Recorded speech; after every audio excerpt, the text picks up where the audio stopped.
오늘 본문을 중심으로 그리스도인이란 이름으로 함께 말씀을 나누겠습니다. 한 유대인 부부가 그들의 첫 아이에게 지어줄 이름에 대해서 논쟁을 벌이다가 결국 랍비를 찾아갔습니다. 랍비가 물었습니다. 무엇이 문제입니까? 부인이 먼저 말했어요. 남편은 시아버지의 이름을 따서 아이의 이름을 지어주기를 원하지만 저는 제 아버지의 이름을 따서 아이의 이름을 짓기를 원합니다. 당신들의 아버지의 이름이 뭡니까? 랍비가 묻자 두 사람이 이렇게 대답했습니다. 두 분 다 요셉입니다. 랍비가 어이가 없어 하면서 그렇다면 무엇이 문제입니까? 부인이 다시 말을 꺼냈습니다. 시아버지는 말도둑이었고 저희 아버지는 정직한 사람이었습니다. 내 아들이 시아버지의 이름을 따른 것인지 아니면 친정아버지의 이름을 따른 것인지 어떻게 알 수 있겠습니까? 랍비가 잠시 생각에 잠긴 후에 이렇게 대답했습니다. 그 아이를 요셉이라 부르시오. 그리고 나서 그 아이가 말도둑이 될지 혹은 정직한 사람이 될지 지켜보시오. 그러면 어느 쪽 아버지의 이름을 따른 것인지 알게 될 것이오. 우리는 태어난 아이에게 이름을 붙일 수는 있습니다. 그러나 그 이름에 삶을 담을 수는 없습니다. 그 아이가 자라고 살아가면서 그 삶이 그 이름에 담겨질 때 비로소 진정한 이름을 갖게 되는 것입니다. 우리는 흔히 이름값을 해야 된다라는 말을 쓰곤 합니다. 어떤 사람의 이름은 그 사람의 인격과 성품, 더 나아가 그 사람의 인생이 담겨 있습니다. 위인들의 이름을 들으면 그들의 삶과 업적이 자연스럽게 떠올라지지 않습니까? 김구 선생님, 에디슨, 링컨, 신사임당, 그 이름만 들어도 우리는 그들의 인격과 삶이 느껴집니다. 그런데 여기 있는 우리 모두가 같은 이름을 갖고 있는 것 혹시 아십니까? 아니, 우리가 다 이름이 다른데 어떻게 같은 이름이 있죠? 이렇게 물으신다면 그 같은 이름을 제가 오늘 말씀드리겠습니다. 우리의 이름이 무엇일까요? 바로 그리스도인입니다. 오늘 본문은 기독교 역사상 매우 의미 있는 사건이 기록되어 있습니다. 그것은 예수를 믿는 사람들이 비로소 그리스도인이라는 이름을 갖게 된 것입니다. 오늘 본문 25절에서 26절을 보시면 바나바가 사울을 찾으러 다소에 가서 만남에 안디옥에 데리고 와서 둘이 교회에 1년간 모여 있어 큰 무리를 가르쳤고 제자들이 안디옥에서 비로소 그리스도인이라 일컬음을 받게 되었더라. 그리스도인, 원어로 크리스티아노스입니다. 뜻은 그리스도께 속한 자, 그리스도의 것이라는 뜻입니다. 오늘날 크리스찬이 이 크리스티아노스에서 나온 말입니다. 여러분, 그냥 교회를 다니는 사람이 크리스찬이 아닙니다. 나는 크리스찬입니다 라고 여러분이 말씀하신다면 그 말 속에는 나는 그리스도께 속한 자입니다. 나는 그리스도의 것입니다. 나는 예수를 닮은 사람이다라는 뜻입니다. 그게 안 된다면 우리는 크리스찬이라고 그리스도인이라고 말할 수 없는 거예요. 그냥 저는 교회를 다닙니다라고 말하는 게 정직한 겁니다. 그럼 당시 안디옥 교회 성도들은 어떻게 처음으로 그리스도인이라 불리게 되었을까요? 무엇이 사람들에게 그들을 예수의 것, 예수에 속한 자들하고 불리게 된 것일까요? 그리스도인이라는 이름은 어떤 이름이었을까요? 저는 세 가지로 말씀을 드리고 싶습니다. 첫 번째는 소문이 나는 이름입니다. 소문이 나는 이름. 스데반의 순교 이후에 예루살렘 교회에 핍박이 시작됐습니다. 그리고 예루살렘 성도들은 사방으로 흩어졌어요. 어떤 사람들은 배를 타고 그브로로 갔고 어떤 사람들은 육로를 따라 안디옥으로 왔습니다. 안디옥은 지중해 연안 북서쪽에 있는 이방 도시였어요.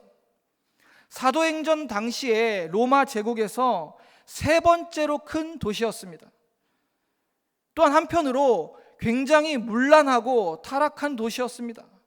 이러한 곳에 이방의 첫 교회가 세워지게 된 것입니다. 안디옥은 자유도시였어요. 일종의 국제도시였습니다. 그 안에 유대인들이 모여 살았고 예루살렘에서 예수를 믿은 유대인들이 마을을 형성하고 살았습니다.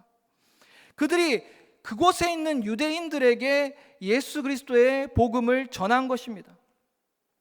복음은 안디옥에 있는 유대인들에게 선포되었지만 놀라운 것은 그 말씀이 주변의 이방인들의 마음을 움직여서 예수를 믿게 했다는 거예요.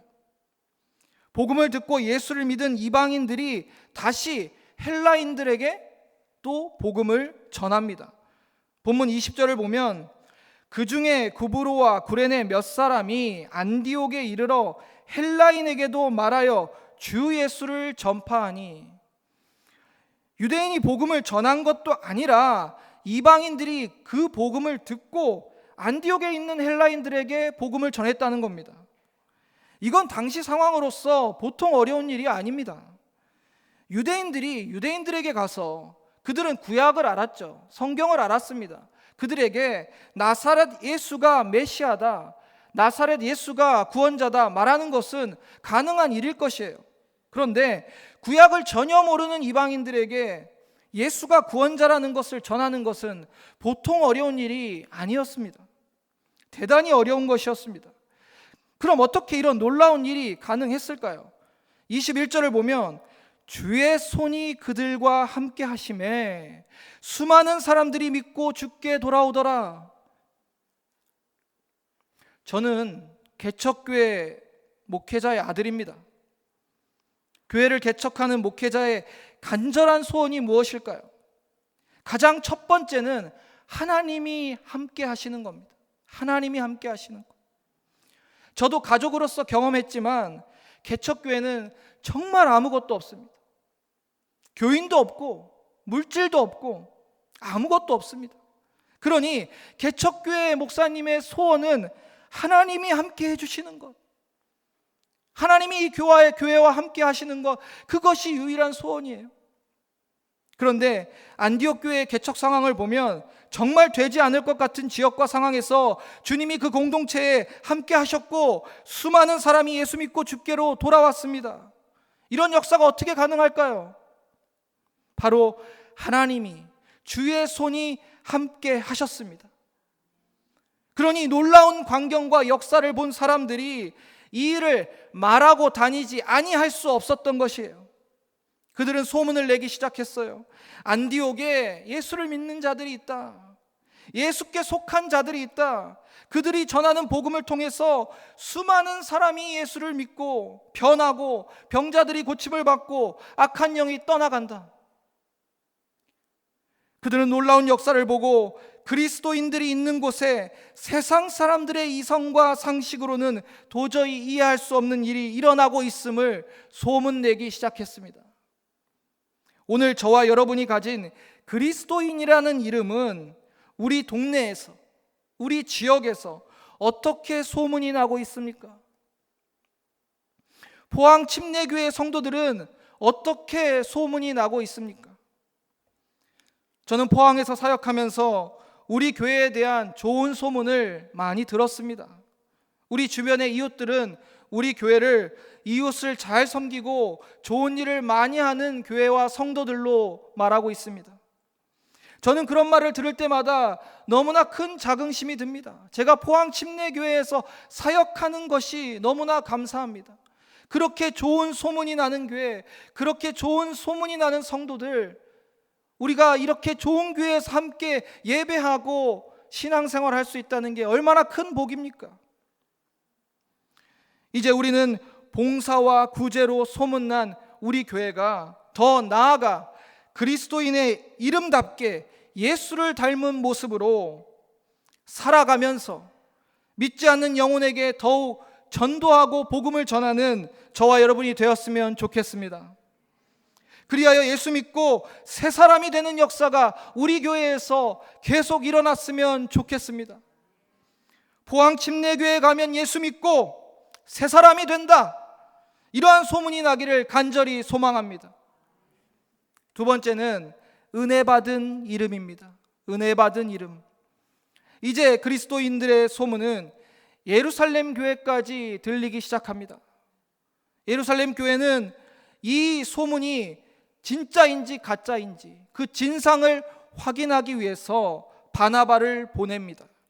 본문 22절 23절을 보시면 예루살렘 교회가 이 사람들의 소문을 듣고 바나바를 안디옥까지 보내니 그가 이르러 하나님의 은혜를 보고 기뻐하여 모든 사람에게 굳건한 마음으로 주와 함께 머물러 있으라 권하니.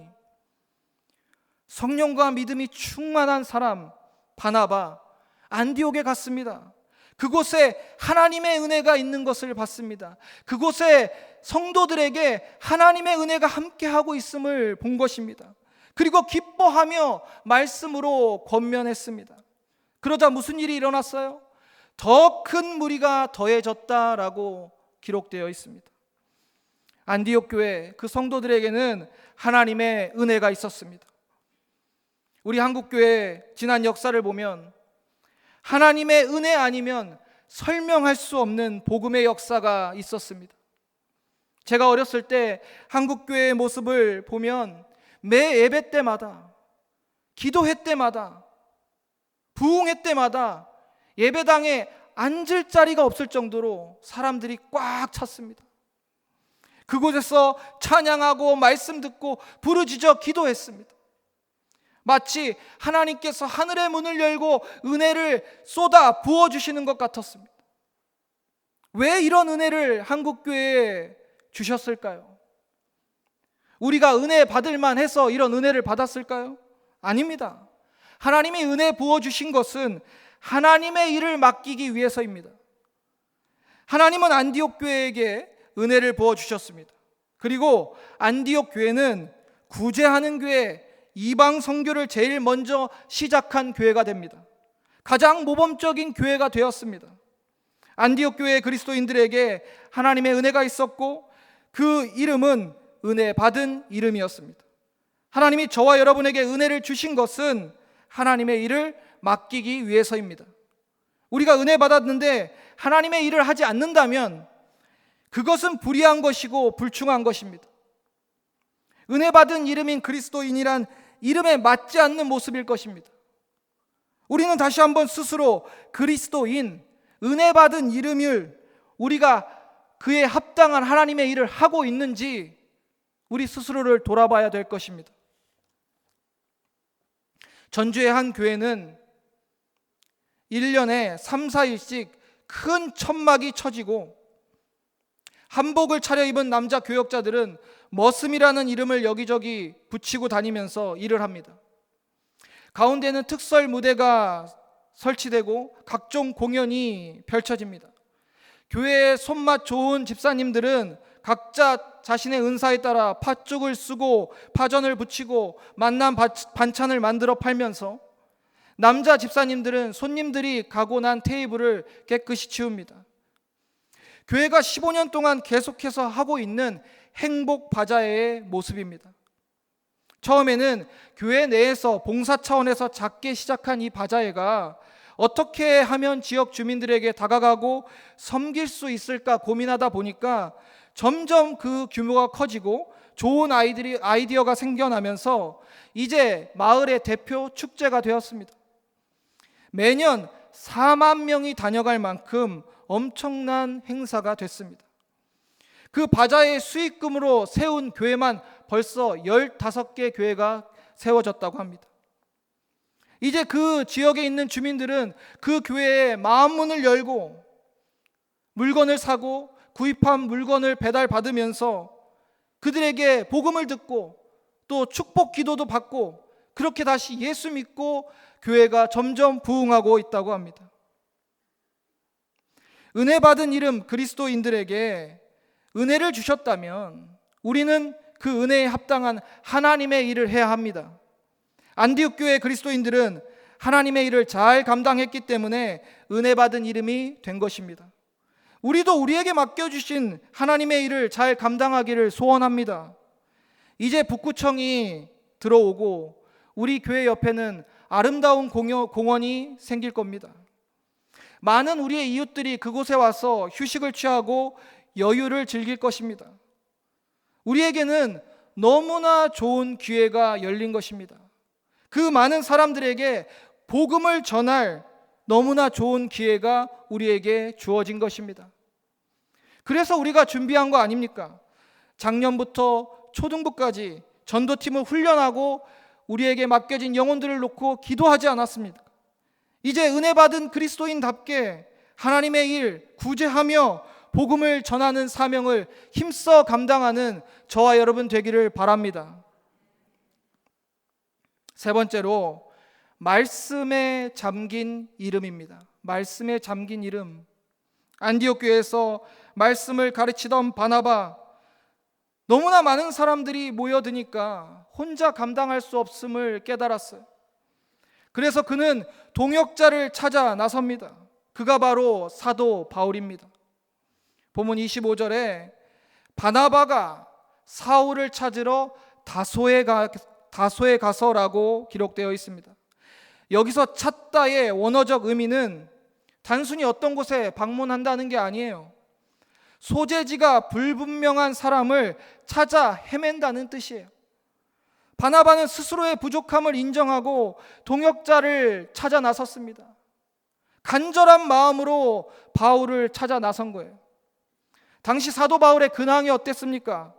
복음을 힘써 전하다가 유대인들에게 거부당하고 생명의 위협을 느껴서 고향으로 도피 중이었어요.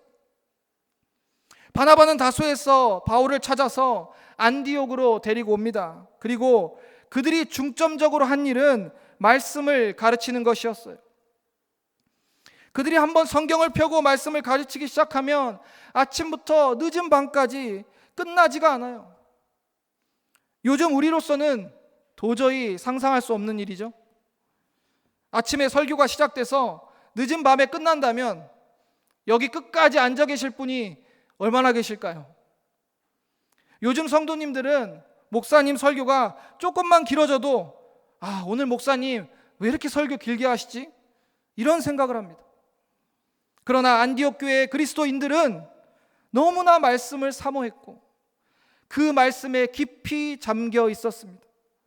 그 정도로 열심히 있는 그 안디옥 교회의 그리스도인들과 사도 바울 바나바가 1년간 말씀을 가르치고 배웠으니 그들의 말씀의 깊이가 우리가 상상할 수 있는 그 깊이와 넓이가 아닐 것입니다. 안디옥 교회 성도들은 이렇게 배우고 훈련을 받아서 예수 그리스도를 닮아가려고 힘썼습니다. 그리스도인이라는 이름은 거저 얻어진 게 아닙니다. 그들이 얼마나 말씀을 따라 살았으면, 그들이 얼마나 예수를 닮아 있었으면 세상 사람들이 그들에게 인정해주며 정말 예수께 속한 자들이구나, 정말 예수를 닮은 자들이구나, 이렇게 그리스도인이라 불렀겠습니까? 이것이 그리스도인의 합당한 모습입니다. 우리 한국교회 초창기의 모습도 그러했어요. 성도들이 배우는 일에 얼마나 열심히였는지 모릅니다. 사경회가 있으면 강사 목사님이 칠판에 써가면서 얼마나 열정적으로 가르치셨어요. 성도님들은 한 말씀이라도 놓칠까봐 연필로 써가면서 그 말씀을 받아 적으면서 말씀을 배웠어요. 그런데 그 후손인 우리는 지금 우리의 모습은 어떻습니까? 말씀을 배우는데 너무 게을러지지 않았습니까? 말씀을 사모하는 마음이 차갑게 식어지진 않았습니까? 설교가 조금만 딱딱해도 지루해하고 있지 않습니까? 그나마도 주일에 설교 한번 듣는 거, 그것이 다입니다. 그런데도 목회자를 판단하고 교회를 비난하는 것은 열을 내고 있지는 않습니까? 하나님의 말씀에 잠기지 않으면, 메말라 있으면 이런 현상이 일어나는 겁니다. 오늘은 목회자 교사 주일입니다. 말씀에 깊이 잠긴 그리스도인들은 말씀을 너무너무 사모해요. 말씀을 통해 기쁨을 누리고 삶이 변화됩니다. 그러니 그 말씀을 가르쳐 주는 자에 대해서 존경과 감사가 있는 겁니다. 전에 제가 사역하는 교회에서는 목회자 주일이 되면 성도들이 담임 목사님께 선물을 드리고 케이크에 초를 켜고 스승의 은혜를 불러드렸습니다. 그 모습이 얼마나 감동적이었는지 모릅니다. 이러한 존경과 감사는 그저 목사님을 좋아해서 나오는 게 아닙니다. 하나님의 말씀에 깊이 잠겨있는 성도들은 그 귀한 말씀을 가르쳐 주시는 목사님에 대한 존경과 감사가 그 심령 안에 있는 것입니다. 우리 교회 안에서도 가르치는 자는 사랑으로 가르치고 배우는 자는 존경과 감사로 배우는 포항침례교회 되기를 바랍니다.